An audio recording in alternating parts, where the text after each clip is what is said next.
est-ce qu'une fois dans ta vie, as-tu déjà réfléchi pourquoi à chaque fois mon partenaire m'a été battu, il me porte un cadeau? Je vais te dire la raison pour laquelle il agit ainsi. Je te raconte une histoire. Un jour, je regardais la télévision en ce qui concerne les femmes. Mais la dame a dit, il y a une dame qui disait, la première fois mon mari m'a été battu, il m'apporte une gerbe fleur. C'était rare, il me demandait pardon. Il a dit, je ne vais plus recommencer. Ok, l'eau retourne à sa source. La deuxième fois, mon mari m'a été battu de nouveau.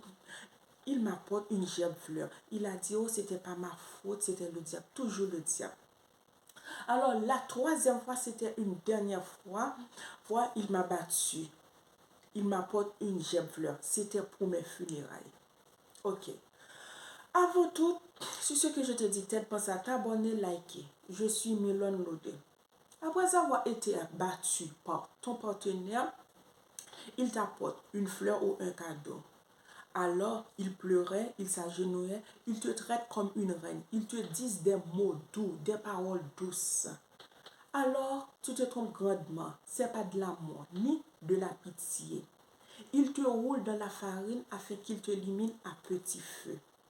Comment faire avant, lorsqu'on est ensemble, ils ne te disent pas ni des mots doux, ni paroles douces, ils ne te traitent pas comme une reine. C'est après avoir été battu, il a fait tout cela.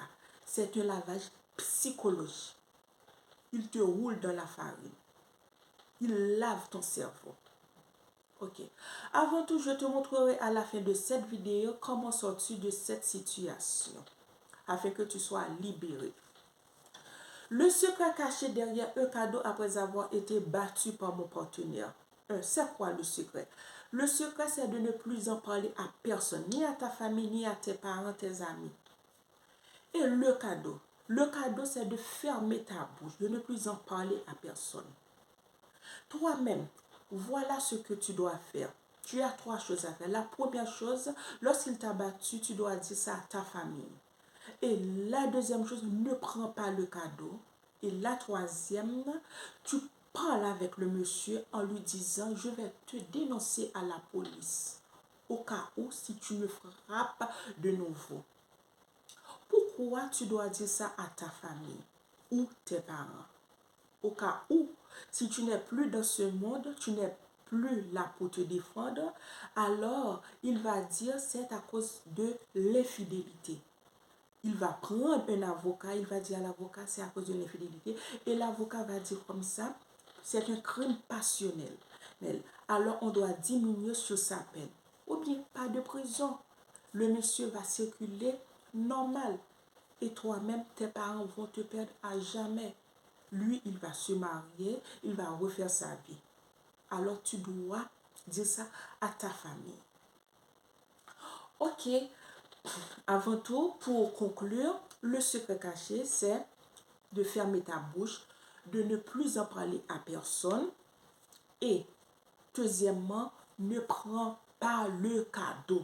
Ne prends pas le cadeau.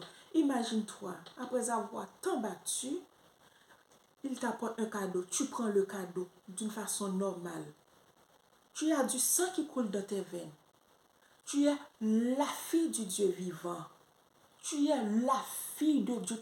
Tu es couronnée de sa gloire. Après avoir tant battu, alors il me porte un cadeau, je prends ça d'une façon normale. Non, tu dois lui parler. On lui dit non, je ne suis pas ton objet, ni ton esclave, ni ton enfant. Tu dois me respecter. Tu me dois le respecter. Alors ne me traite pas comme une chose. Ne prends pas le cadeau. Alors, parce que lorsque tu prends le cadeau, tu dis j'assume ça. Je suis d'accord pour qu'il me bat comme une chose, comme n'importe quoi. Alors, ce n'est pas nécessaire de prendre le cadeau. Avant tout, je te laisse à la prochaine fois pour une nouvelle vidéo. Et à très bientôt. Bye bye.